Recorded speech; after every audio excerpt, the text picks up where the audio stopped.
All right, guys, new format here. Let me know if you enjoy this. We're going into the Book of Giants, second scroll. Gilgamesh and the Giants, part 2 of 6. To the seed of Cain, Gilgamesh is the hero. To the seed of Adam, he's a villain. So let's start with the music.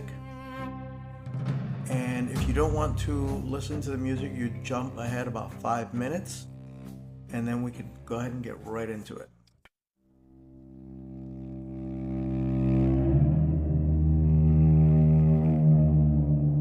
The Book of Giants.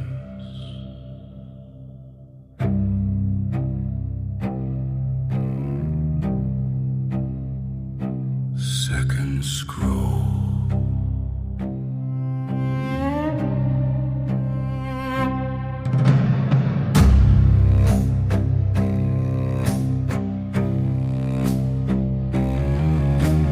Kings of the fallen before the flood, before the grave. 200 stepped beyond the wave. They left their place, they crossed the line, and gave the giants godlike minds.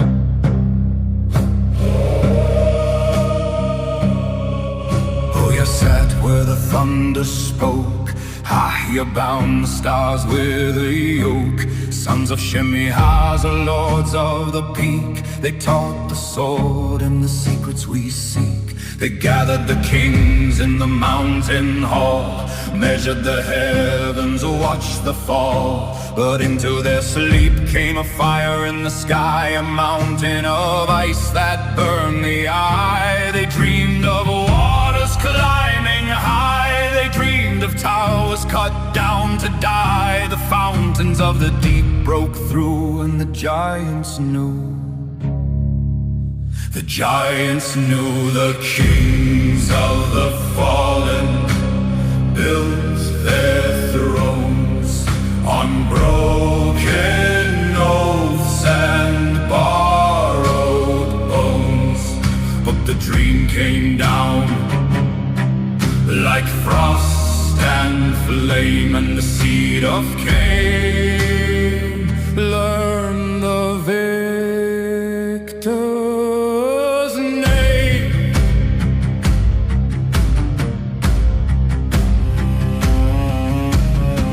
In Uruk's walls a king was bred, 2 parts divine, 1 part the dead. They praised his name in the house of clay, but the scroll writes what they buried away. He sought the forest where the guardians stood, where the cedar trees held the last of the good. He came with gifts with a silver tongue, and struck when the guardian's god was young. He killed the keeper of the sacred grove, he broke the boundary no king should move. He took the knowledge, he took the tree, and wrote his name on a stolen decree. The kings of the fallen built their thrones on broken oaths and borrowed bones.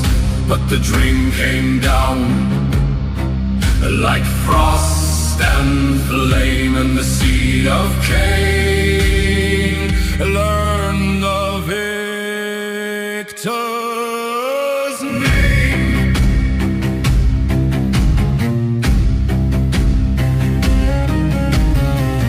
My way ran to the scribe of truth, came back with the judgment. No roof, no roof. The tablets sealed the sky, grew dim. The flood was coming for all of them. Oh, ya fell, ha, ya fell. Gilgamesh wrote his lie in a well. The clay remembers what the stone forgot. The hero is a villain, the seed is not. The kings of the fallen, the flood is coming. The scroll is open.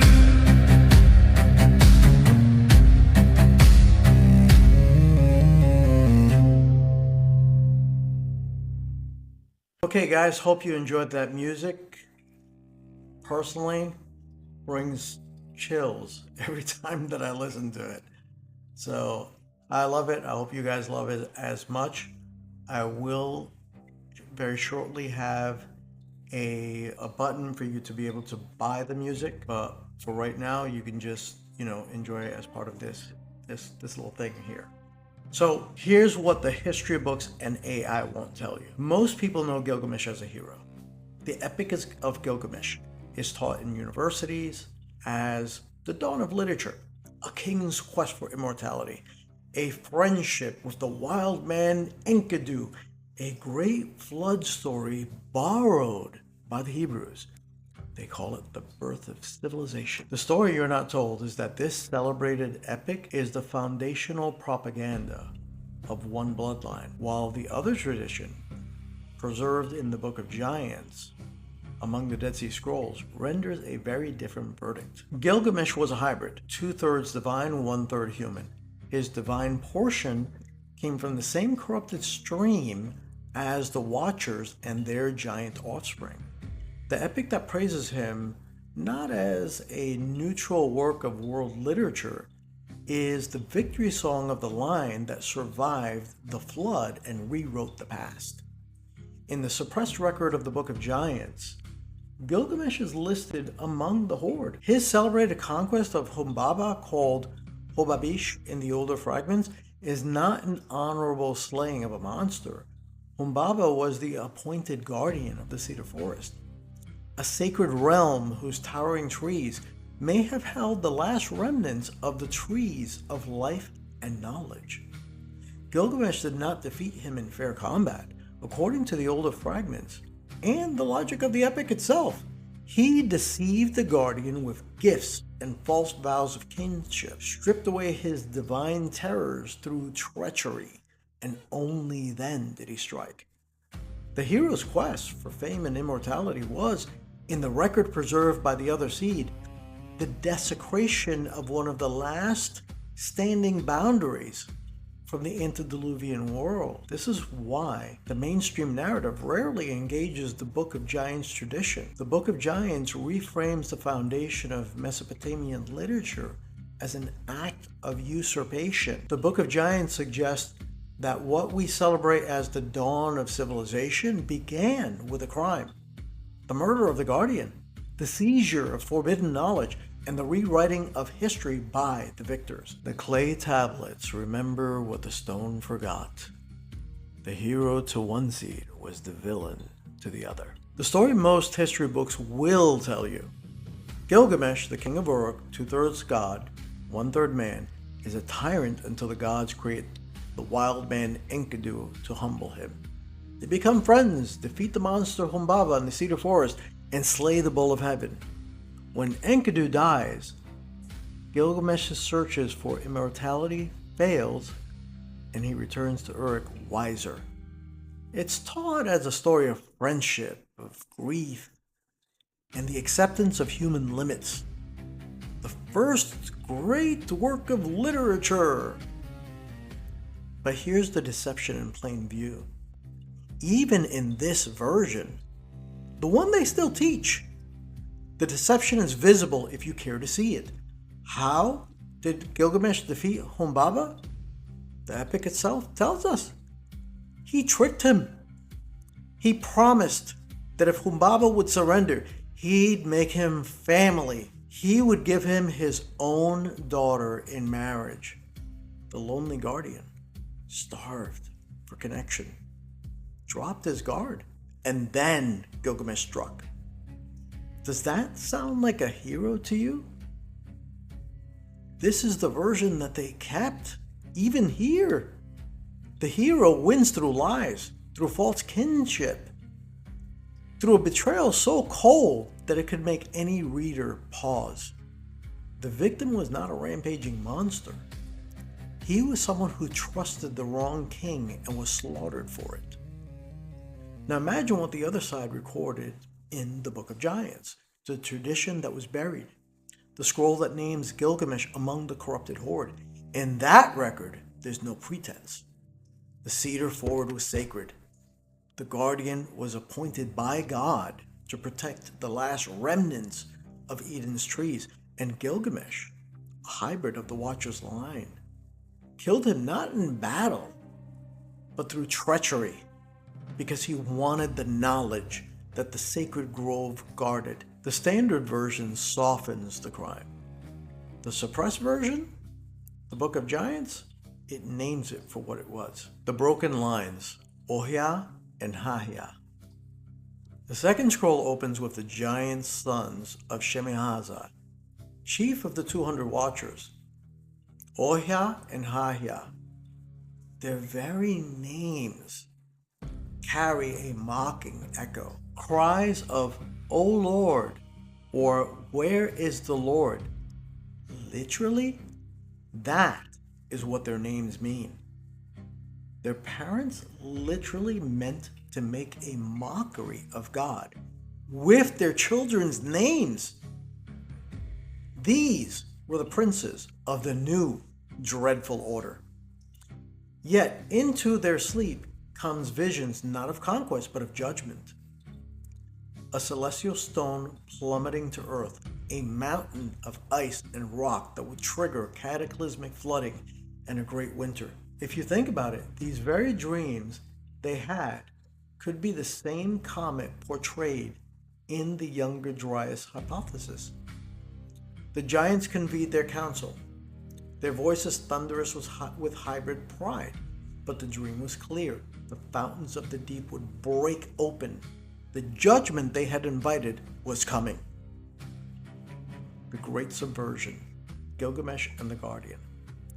Then appears the name that echoes through the millennia, Gilgamesh.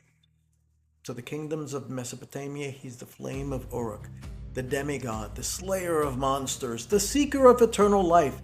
His epic is a founding myth of glorious God-touched power. The keepers of this scroll render a different verdict. Here, Gilgamesh is listed among the horde. His divine portion is identified as the polluted essence of the Watchers. His celebrated conquest of Humbaba was not honorable combat. He disarmed the guardian of the cedar forest with lavish gifts and false vows of kinship, stripped away his divine terrors through treachery, and then struck. Thus the hero's famed deed becomes a darker blasphemy, the desecration of one of the last remaining structures of the primordial world. The messenger of doom, Mahawe. From among them rose Mahawe, a giant son of the watcher Barak El. When the dream plague shook the council, it was Mahawe they sent as emissary to seek Enoch, the scribe of righteousness. He returned with neither hope nor pardon, but with a sealed decree. The hybrid became the bearer of his own extinction notice. So here's the thread that connects. The Book of Giants reveals a war that has never ended. The enmity between the two bloodlines. The corrupted bloodline builds magnificent cities and advances technology, often at a great cost to the soul. The line of promise often appears small, scattered, and weak, yet the promise endures. The pattern is ancient. Usurpation, boundary breaking, rewriting of history by the victors. The same spirit that felled the guardians of the cedar forest seeks to erase every remaining boundary between male and female, between kinds, between the sacred and the profane. The clay remembers what the stone forgot. The hero to one seed was the villain to the other. The war of the seeds continues. So here's what remembers. The cedar forest is gone. The guardian was slain. The tablet that told the other side of the story They were buried in caves, hidden from the kings who had destroyed them. But the clay remembers. For 2,000 years, the fragments waited in the dark until they came to light in an age that has forgotten what boundaries are. The scroll, the second scroll, is open. The names are spoken again. Oya, Haya, Mahawe, Gilgamesh. The war of the seeds continues. But now you know which side wrote the history you were taught, and which side buried the truth for you to find. Okay, guys, this is it. We've come to the end, and hopefully you like this new version that I'm trying out, this new format that I'm trying out, I should say.